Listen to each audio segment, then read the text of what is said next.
Police நம்மளை விடாது, Tamil Nadu government சும்மா இருக்காதுங்கிற அந்த திங்கிங் இருந்ததுன்னா யாரும் தப்பு பண்ண மாட்டாங்க சார். ஆனா இதுக்கு முழுக்க முழுக்க முழுக்க உங்க கவர்மெண்ட் தாங்க சார் தப்பு.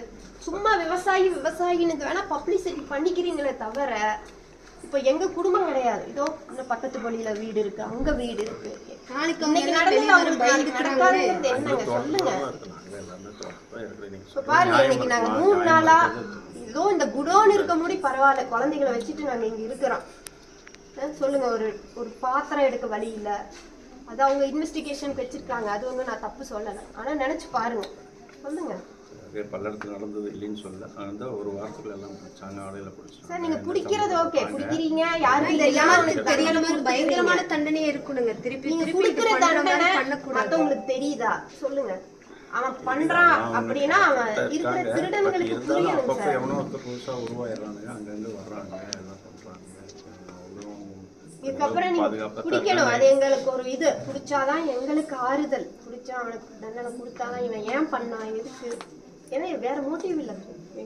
எங்க மாமா ஏதாவது பிரச்சனை இருந்து வந்து பண்ணுனா பரவாயில்ல, எந்த ட்ரிங்கிங் ஹேபிட் கிடையாது, ஒரு ஸ்மோக்கிங் கூட கிடையாது, போய் எதுவும் பேச மாட்டாங்க. அப்ப அந்த மாதிரி அவங்க உண்டு வேலையுண்டுன்னு இருக்கிறவங்க சம்பந்தமே இல்லாம ஒரு அப்பாவி 3 பேருக்கு கொண்டிருக்காங்க. இப்ப நாங்க கட்ட பஞ்சாயத்துக்கு போறோம், பக்கத்துல பிரச்சனைன்னு வந்து கொண்டிருந்தா அது நம்ம ஏத்துக்கலாங்க. ஒரு அப்பாவி 3 பேருக்கு கொண்டிருக்காங்க அப்படின்னா நாங்க தப்பு செஞ்சு அந்த தண்டனை இன்னைக்கு கிடைச்சிருந்தா நாங்க ஏத்திருப்போம். எந்த தப்புமே இல்லாம குடும்ப நடுத்தருல குழந்தைய வச்சுட்டு நிக்கிறான். அந்த இடத்துல நீங்க நின்று யோசிச்சு பாத்தீங்கன்னா தான் எங்களோட ஃபீலிங் புரியுங்க சார்.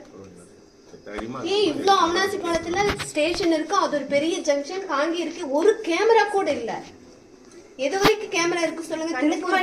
காங்கிட்டு வரீங்க, ஒரு கேமரா வர்றீங்க, எங்களை பாக்குறீங்க, அதோட சரி சார். நான் சொல்லுவேன் சார், அந்த அளவுக்கு வேதனையும் தோட்டத்துக்கு நடந்தது கண்டுபிடிக்க முடியாது நினைச்சாங்க. அரசூர் வந்து வாய்க்காலில் வந்து பண்ணிட்டு போயிருக்காங்க. வாய்க்காலில் எல்லாம் கேமரா இருக்கு, அதுவும் பார்க்கணும்ல. அதுக்கு பிறகு ஆனால் எப்படியோ ட்ரேஸ் அவுட் பண்ணிட்டாங்க, பிடிச்சாச்சு. கண்டிப்பா ஆள் கிடைப்பாங்க. பாதுகாப்பு வேணும் சார். எல்லாருமே விவசாய குடும்பம், தோட்டத்தை விட்டு நாங்க எங்கேயும் போக முடியாது. நீங்க எனக்கு சொல்லுங்க. ஈடு செய்ய முடியாது இழப்பு, உங்களுக்கு ஈடு செய்ய முடியாது இழப்பு மறுக்கவே இல்லை. போலீஸுக்கு பயங்கர அவங்க என்ன இப்படின்னு தெரிஞ்சு அவங்க பிடிக்கிற அளவு ஃபுல் பவர் கொடுக்கணும். அவங்களை நீங்க கண்ட்ரோல் பண்ண. போலீஸ்னா எல்லாத்துக்கும் அந்த செகண்ட் பயம் வரணுங்க சார்.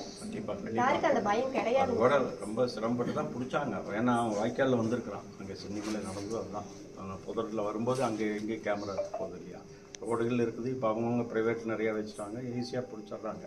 பட் அப்படியான இடங்களை பார்த்துட்டு தான் வர்றாங்க. தோட்டத்துல எல்லாம் வரும்போது 3 பேரும் வெளியே என்ன கஷ்டப்பட்டாங்கன்னு தெரியலங்க சார். நார்மல் விவசாய குடும்பம். அப்புறம் விவசாயிகளை எப்படிங்க சார் பாதுகாப்பா விவசாயம் பண்றது? தோட்டம் நம்ம இருந்தாகணும், வேலை செய்யறது பார்த்து ஆகணும், விவசாயத்தை பார்க்கறது தோட்டத்துல இருந்தாகணும்.